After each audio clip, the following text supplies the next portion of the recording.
I just finished Norwegian Wood by Haruki Murakami. Sorry. This is the first Murakami that I've ever read.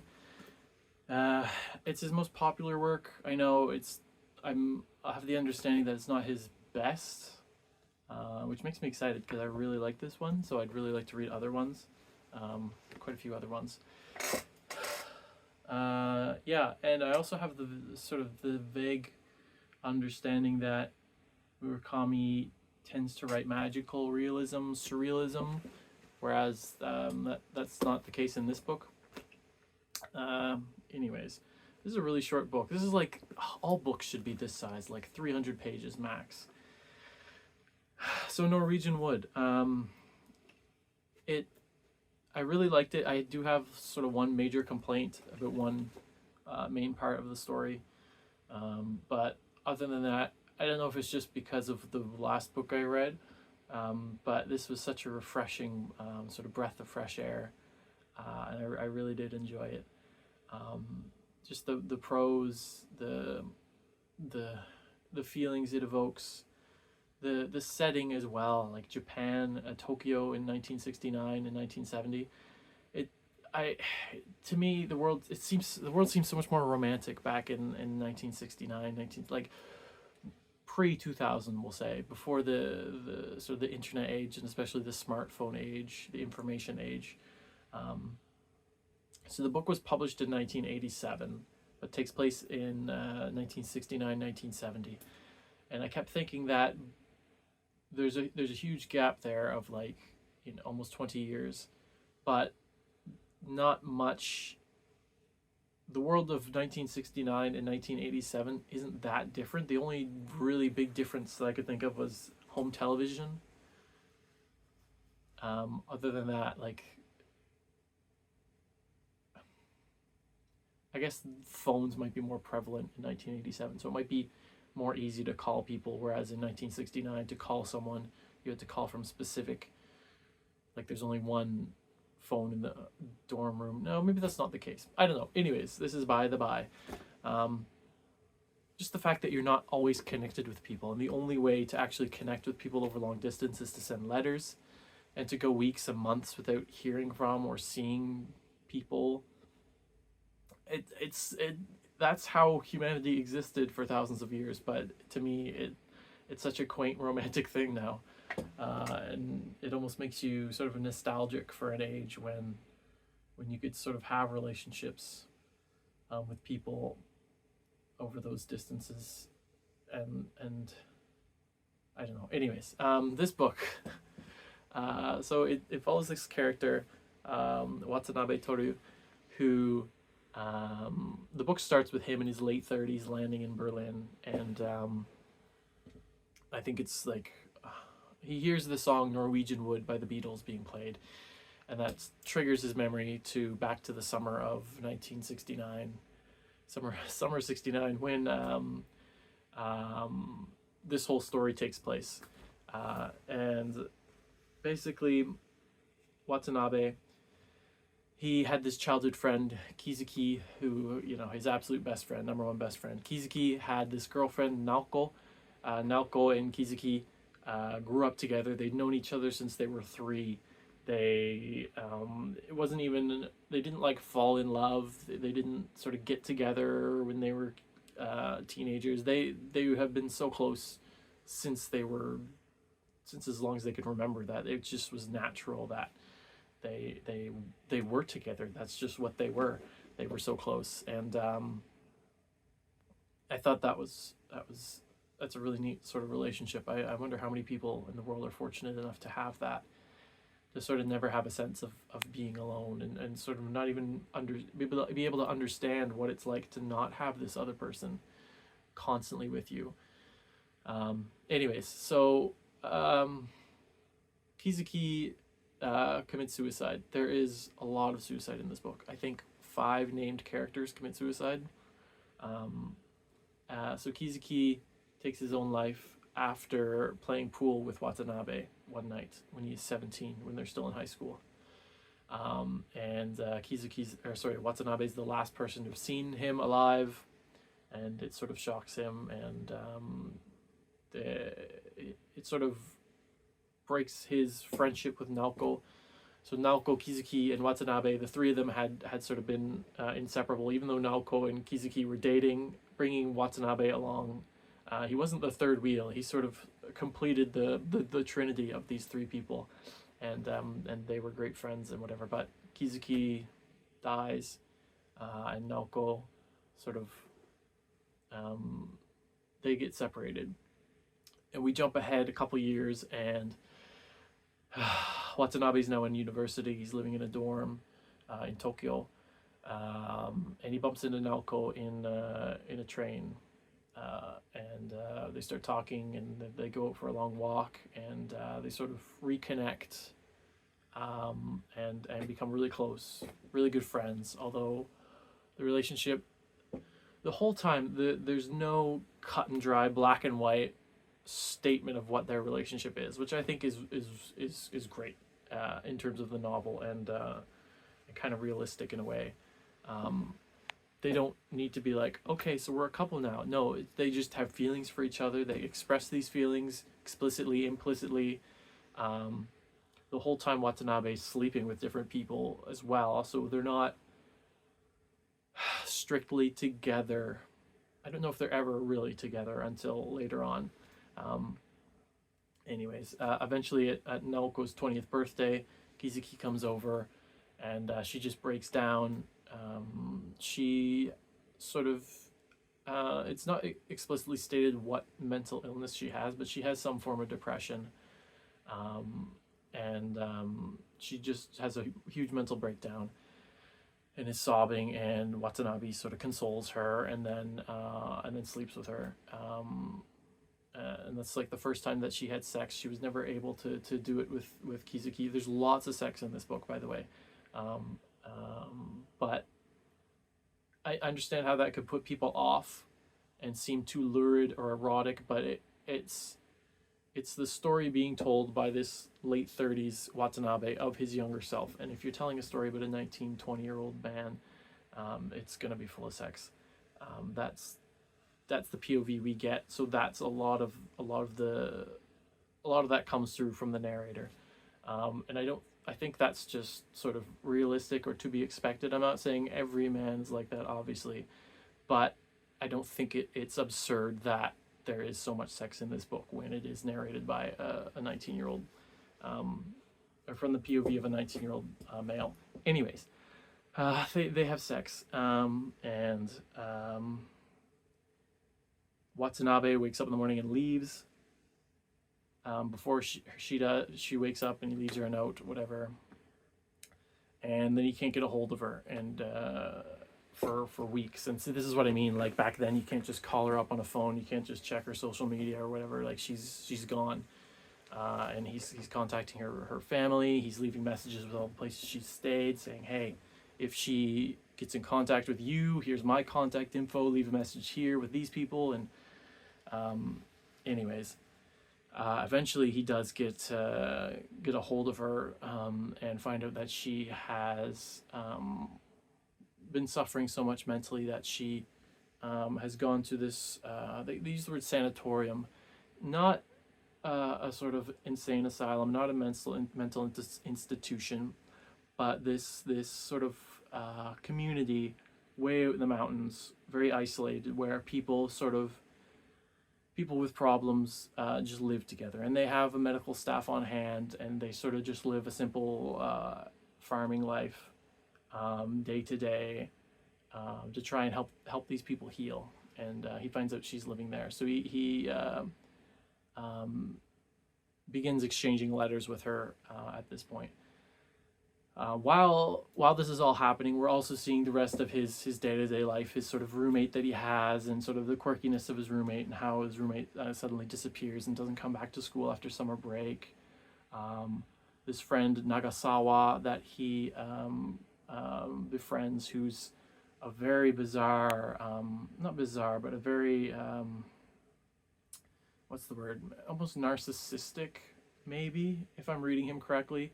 A very unique sort of personality who, to him, life's all a game, and it's just a big power struggle, and he just wants to win, and he sort of doesn't think he's better than everyone else, the more he knows he's better than everyone else, and he's much harder working than everyone else, and so he succeeds.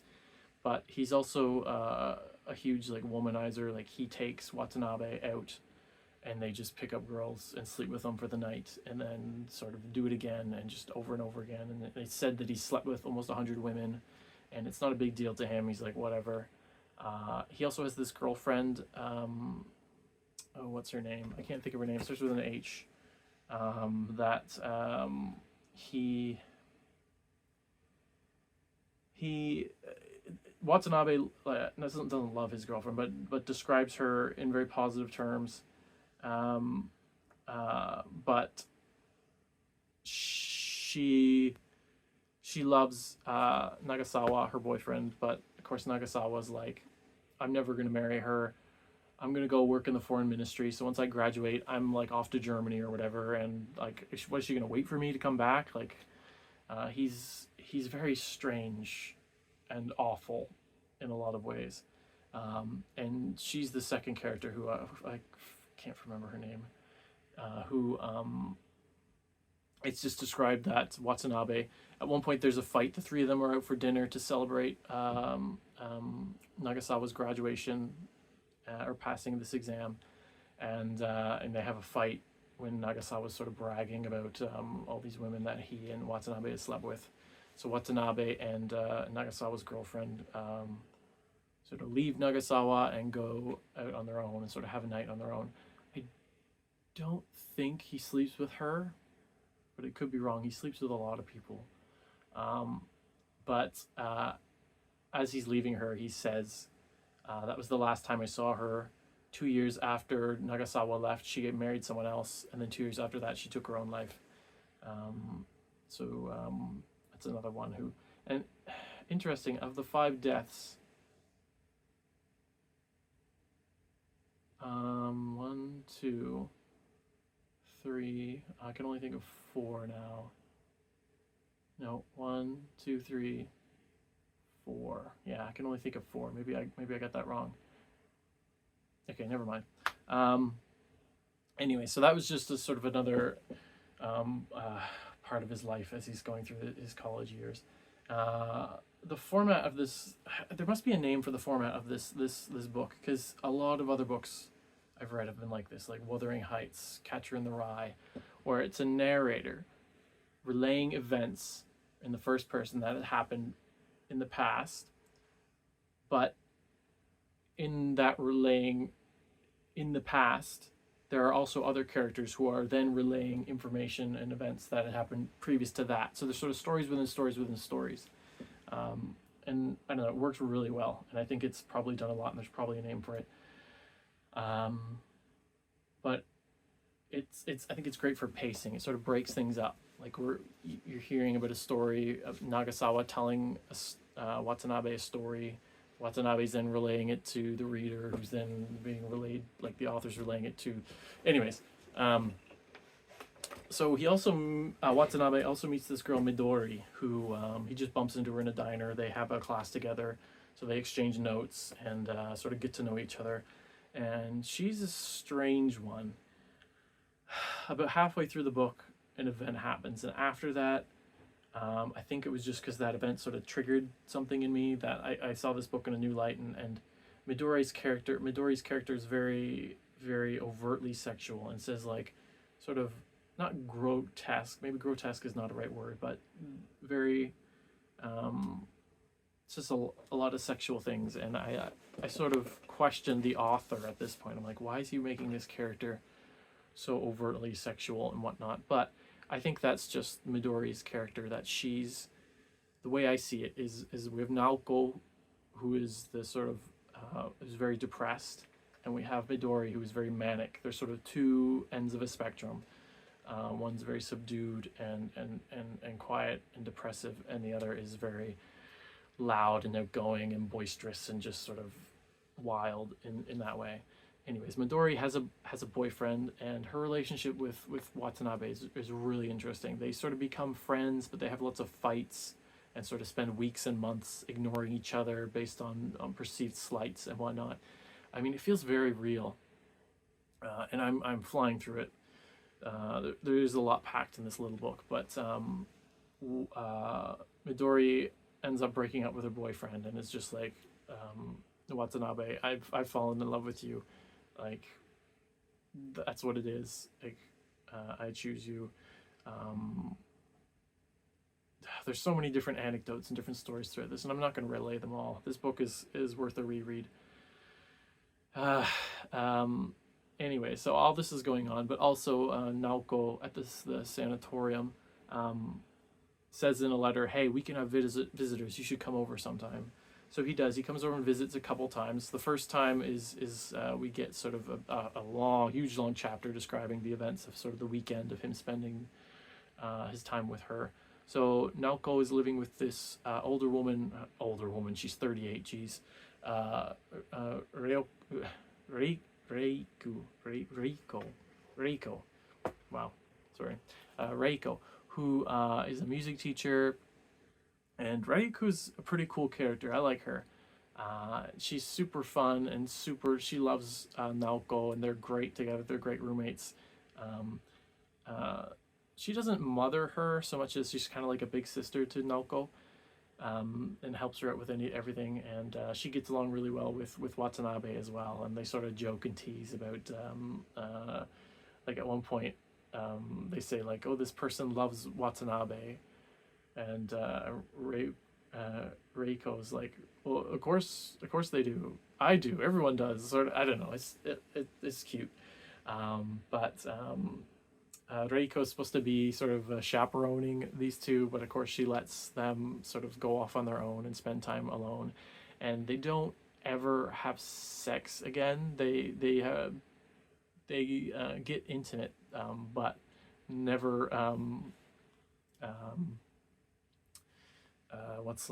What's the word? They never copulate, perform coitus. I don't know how to say it. Um, anyways, and Naoko seems fine, but she does have a few breakdowns and in tears, and they sort of leave her at one point, and Reiko and Watanabe go out and have a walk on their own, and then Reiko explains her story about how she was sort of a piano prodigy and was really great, but at one point before like a big graduation, one of her fingers stopped working. She had to go to hospitals, and they're like, "Oh, it's psychosomatic. There's nothing we can do," and that sort of led into a life of her having a few mental breakdowns and having to be hospitalized.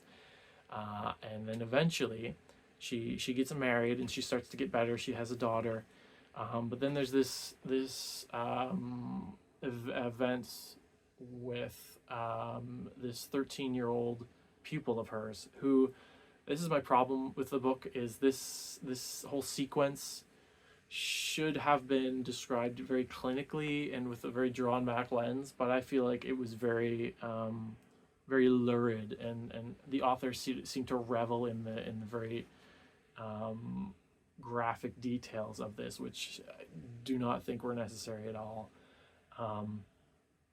Basically, this 13-year-old girl is described multiple times as being extraordinarily beautiful and just the perfect little girl, but Ryoko says she's a pathological liar, and she'll lie and just lie to get whatever she wants. And at one point she sort of comes on to Ryoko, who's 31 at the time, and Ryoko tries to like verbally tell her to stop. The girl continues, and like I said, it's very very descriptive when it should not be, and like it's described like Ryoko, who's relaying this to Watanabe, like a 19-20-year-old boy, is telling her how much she enjoyed it in a weird way, but eventually Ryoko sort of slaps or hits the girl to get her to stop, because like there was no other way to stop her. And then the girl then her lip is split, she's bleeding, her face is starting to swell up because she's been hit, puts her clothes back on, and then sort of tears and rips them and sort of smears blood all over the place. So then when she goes back to her mother's like, "Well, what happened?" She's like, "Oh, I don't want to talk about it, I'm so embarrassed." And then eventually says, "Oh, the piano teacher assaulted me." and makes it out that it was all the older woman's fault, which itself, I don't have a problem with that story being in the book. That story itself is very compelling and super tragic, because who are you going to believe? The 13-year-old girl who's clearly been physically injured, she's got a split lip, or the older woman who had authority and was in a position of power over this girl? You're 100% going to believe that the little girl's a victim. And in this case, it's the complete opposite, that the older woman was a victim of this child. And that is a horrible, tragic story all around. And I mean, it is, yeah, it's just horrible. But the way it was portrayed in this book, I think, was way too much. And that was about the halfway point. And that's when I started to really notice all of the sexual stuff later on and questioned it. But I think that was fine. Just that one scene really upset me. Because, like, why would Reiko, why would she explain all this to Watanabe? Why would she in such lurid detail? Anyways, so that happened, which caused Reiko to have such a huge mental breakdown, and that's when she moved to the sanatorium. And she's been there for 7 years.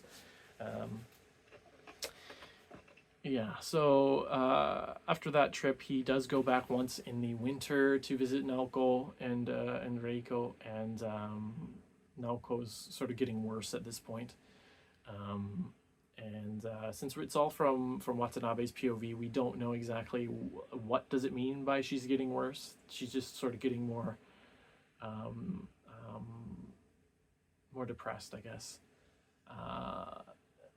Which I think that's good. It's a first-person POV, so we don't need all of this sort of dramatic irony, all these extra details.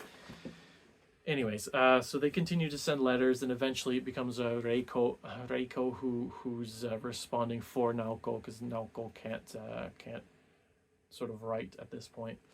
One of the sort of penultimate letter, I'm struggling with these names.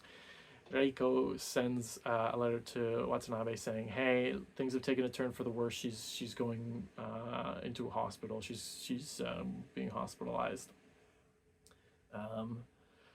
The sort of the very next chapter, it starts with after Naoko's death. I struggled really hard or something. It's just sort of like, oh, okay, so Naoko's also dead. So who have we had that took their own life? Kizuki, Nagasawa's girlfriend, who I wish I could remember her name. Oh, Naoko's sister also. So Naoko, when she was a child, walked in on her sister who had hanged herself, and sort of saw her hanging, which might be the reason why Naoko then decided that she hanged herself. So once Watanabe finds out that Naoko had hanged herself, up to this point, he and Midori were getting very, very close. Midori, like I said, broke up with her boyfriend and was like, "I just want you, Watanabe." And he reciprocated the feelings. He's like, "Yeah, I totally love you too, but I don't know if he used the word girlfriend. I think he did, in reference to Naoko.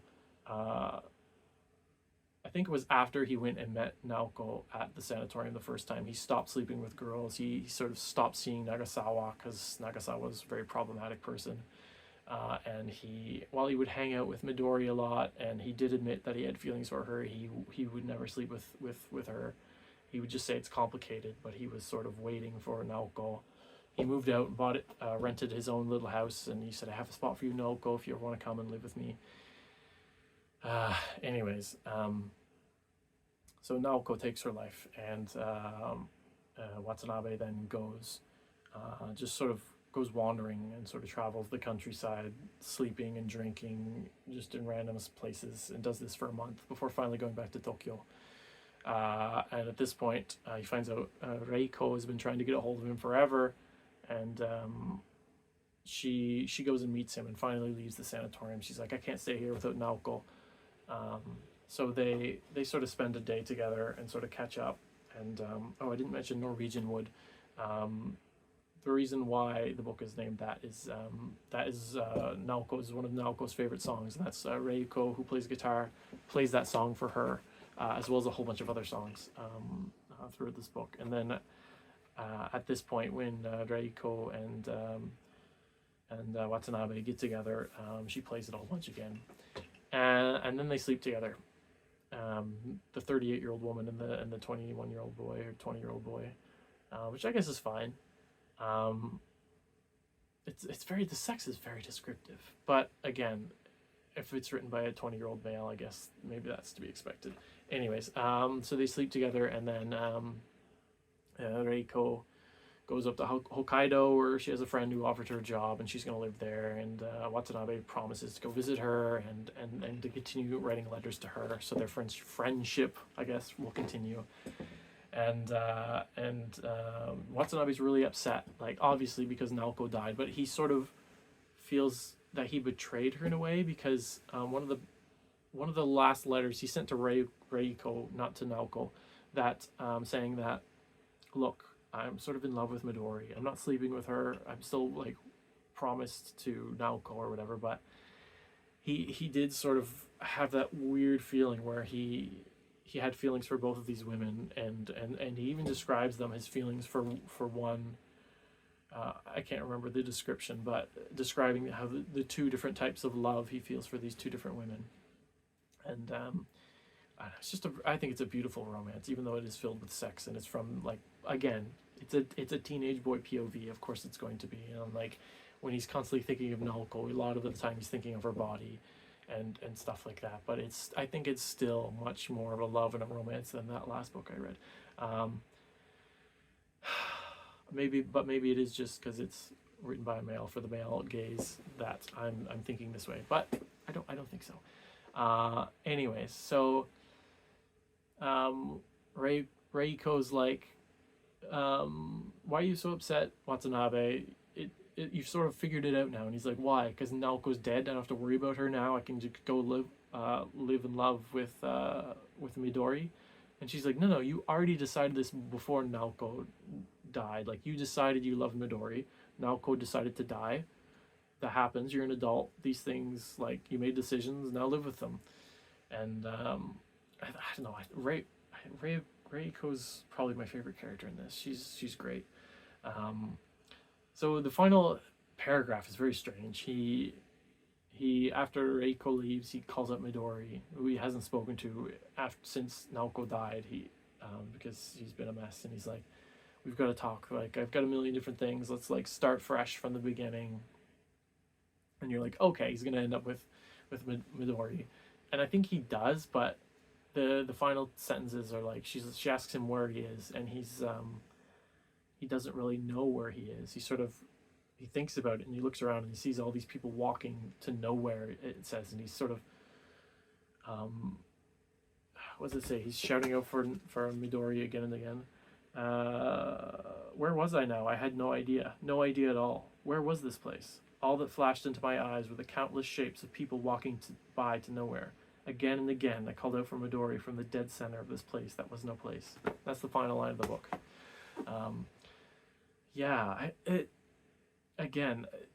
There's just so much. It deals so much with mental illness and different sort of issues people have, sort of extremes of issues. But I just think it's really beautifully done, and I really like this book. And if it's not his best, I'd love to read his best. I'm definitely going to have to do some research and pick out a couple more. And I do love the setting. I love, it's written in 1987, like 85 to 95, I think, is one of the greatest periods in history.